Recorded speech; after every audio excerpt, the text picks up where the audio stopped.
Hello everyone, আসসালামু আলাইকুম। এখন হইলো রাইতের বেলা আর আমার খুব আলসি লাগতাছে। তো নাজিয়ার আব্বারে আমি ফোন করে কইলাম রাইতের খাবারে কি বানামু। খুব একটা শরীর ভালো লাগতাছে না। তো নাজিয়ার আব্বা কইলো যেটা সহজ হয় সেটাই করো। তো ঘরে আসাল গাজর, আলু আর বেগুন, ভাবলাম যে এই কটা সবজি দিয়ে ঝরঝরা করে খিচুড়ি বানিয়ে থই। তো তোমরা সব দেখো আজকে রাতের খাবারে আমি কিভাবে খিচুড়ি বানাই। খিচুড়ি বানাবার জন্য প্রথমে আমি আলু, গাজর আর বেগুন ছোট ছোট টুকরা করে কাইটা নিতেছি। আর একদিকে আমি বুটের ডাল ভিজাইয়ে থুইছি। তো আজকের খিচুড়িতে আমি খালি বুটের ডালই ব্যবহার করুম। মুসুর ডাল, মুগ ডাল, এইসব ডাল আমি ব্যবহার করুম না, কারণ আজকের খিচুড়িটা একদম ঝরঝরা করে বানামু। আর মুসুর ডাল, মুগ ডাল খিচুড়ির মধ্যে দিলে খিচুড়িটা অল্প আঠা আঠা হয়, ওই জন্য আজকে মুসুর ডাল, মুগ ডাল দিব না। মুখে একদমই স্বাদ নাই, যেহেতু সর্দি লাগছে, ওই জন্যে খালি মনে হইতেছে কীরকম করে রানলে বেশি স্বাদ হবো। আমার খালি মনে হইতেছে খিচুড়িটা ঝরঝরা করে রানলে বেশি স্বাদ লাগবো, ওই জন্য আজকে ঝরঝরা করে বানামো।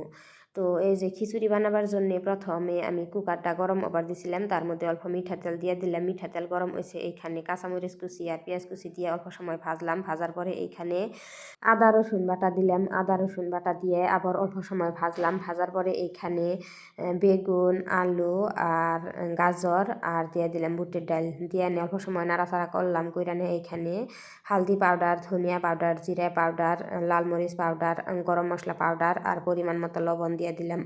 দিয়ে গ্যাসের আঁচটা কমিয়ে দিয়ে অল্প সময় সবজি কটা মশলার লগে ভালো করে ভাজুমু। ভাজা হয়ে গেছে, এখন আমি চাল আগে থেকে ধুয়ে জরাইন দিয়ে ধুয়ে দিছিলাম। তো চাল কটা দিয়ে দিলাম, দিয়ে এখন ভালো করে মিক্স করে নিমু। সবজির সাথে চাল ভালো করে মিক্স করে আবারও গ্যাসের আঁচটা কমিয়ে দিয়ে অল্প সময় ভাজুমু।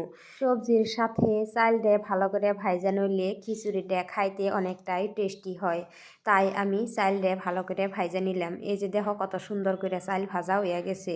তো এখন এখানে আমি পরিমাণ মতো পানি দিয়ে দিলাম, দিয়ে ভালো করে ঢাকনা দিয়ে ঢাইকা দিমু আর 2টা সিটি আওয়ালৈকে ওয়েট করুম, তাই আমার খিচুড়ি রান্না করা হয়ে যাব। ঢাকনা দিয়ে ঢাইকা দেওয়ার আগে খিচুড়ির মধ্যে আমি দিয়ে দিলাম ধনিয়া পাতা কুচি।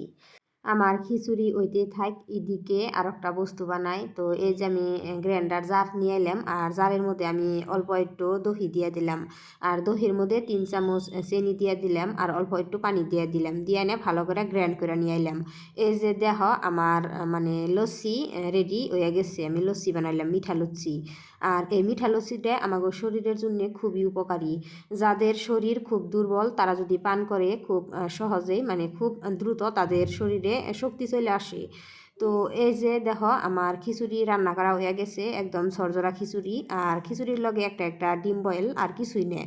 তো আজকে রাতের খাবারে একদম সিম্পল খাবার বানাইলাম। আজকে রাতের খাবারটা দেখে যদি ভালো লাগে তাহলে লাইক, কমেন্ট করে শেয়ার করে দিও। আল্লাহ হাফিজ।